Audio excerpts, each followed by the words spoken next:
Nous vous saluons, frères et sœurs dans le Seigneur. En ce jour accompli par le Seigneur, nous voudrons partager un thème. Et le thème est intitulé comme suit: tirer le meilleur des situations de crise.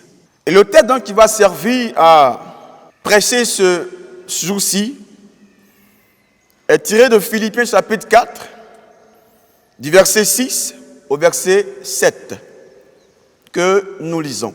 Ne vous inquiétez de rien, mais en toute chose, faites connaître vos besoins à Dieu par des prières et des supplications avec des actions de grâce. Et la paix de Dieu, qui surpasse toute intelligence, gardera vos cœurs et vos pensées en Jésus-Christ. Frères et sœurs, les situations de crise que vous traversez sont des provisions de Dieu pour vous envoyer vers votre destinée. Elles donc constituent son école pour faire de vous la personne qu'il veut que vous soyez. Lorsqu'on parle donc de crise, on parle de situations ou d'événements qui influencent notre vie dans un sens négatif et qui sont souvent hors de contrôle. C'est-à-dire qu'on ne peut maîtriser le fait d'être devenu enfant de Dieu ne nous épargnera pas des situations de crise. Quand vous traversez une situation de crise que vous voyez, car c'est la façon dont vous voyez une chose qui détermine la réaction que vous avez vis-à-vis de cette situation. Mon frère, ma sœur, ce ne sont donc pas des situations de crise que vous traversez qui sont le problème, mais votre attitude face à ces situations de crise. Elle déterminera l'issue positive ou négative de votre traversée. Frères et sœurs, sachez que ces manières, ces positions, ces actions, ou même ces choses que nous vivons au quotidien sont destinées à vous situer sur l'échelle de votre communion avec Dieu. Elles vous évaluent dans votre marche avec le Seigneur et ont également pour objectif de vous aider à changer de niveau. Donc, à accroître votre potentiel et augmenter votre capacité. Par ailleurs, quand Dieu destine un homme à quelque chose de spécifique, il balise cela dans une vision qu'il communique à son esprit. Et à chaque fois que Dieu communique une vision à un homme, la vision renfermant donc son futur, ce à quoi Dieu l'a destiné. Il apporte toujours une provision afin de permettre à la vision de s'accomplir.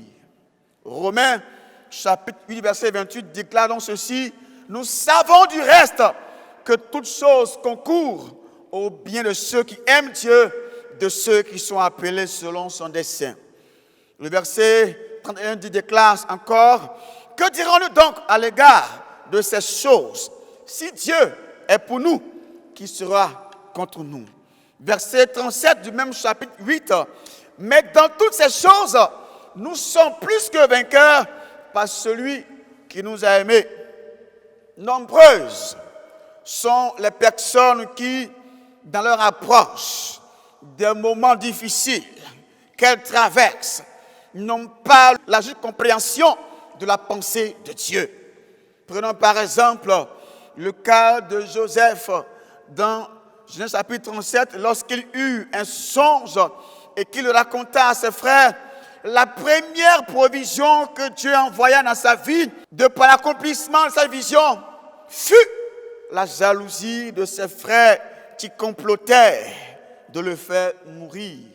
La deuxième provision fut que ses frères le prirent et le jetèrent dans une citerne vide.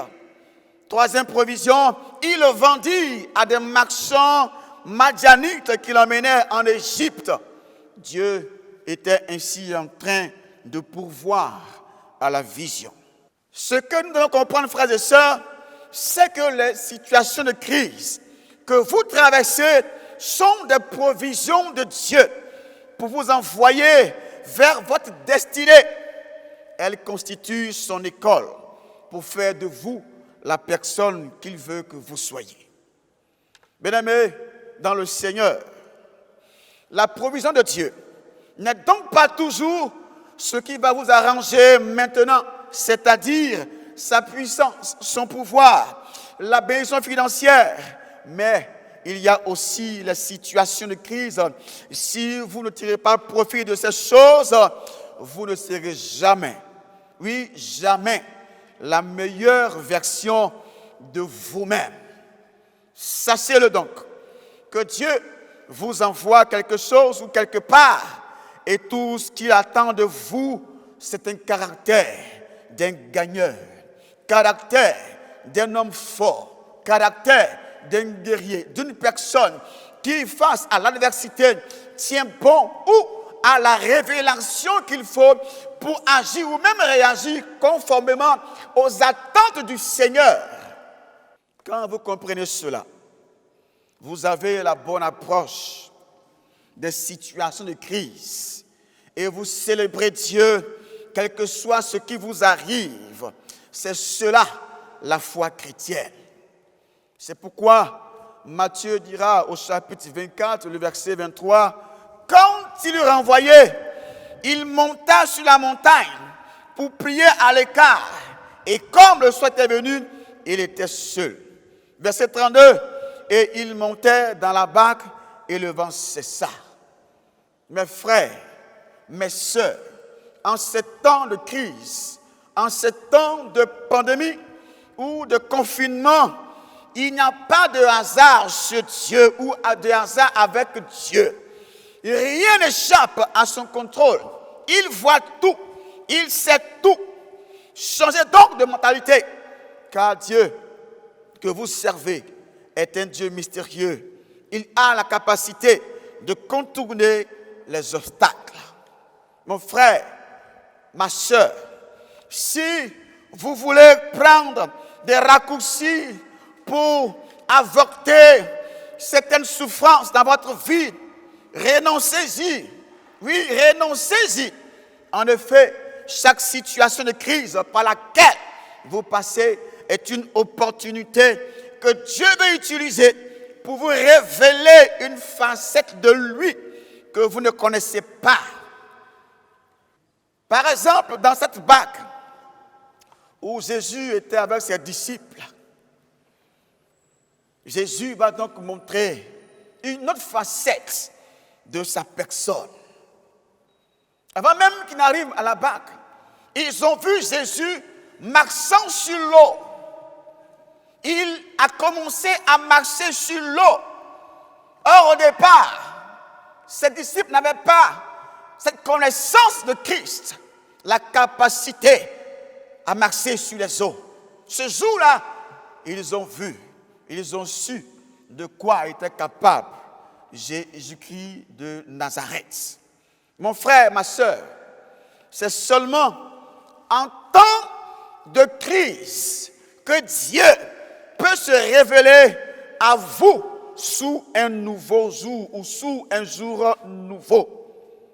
Jean chapitre 16, le verset 33. Je vous ai dit ces choses afin que vous ayez la paix en moi. Vous aurez des tribulations dans le monde, mais prenez courage, j'ai vaincu le monde. Matthieu 28, verset 20. Et enseignez-leur à observer tout ce que je vous ai prescrit. Et voici, je suis avec vous tous les jours jusqu'à la fin du monde. Mon frère, ma soeur, c'est une certitude.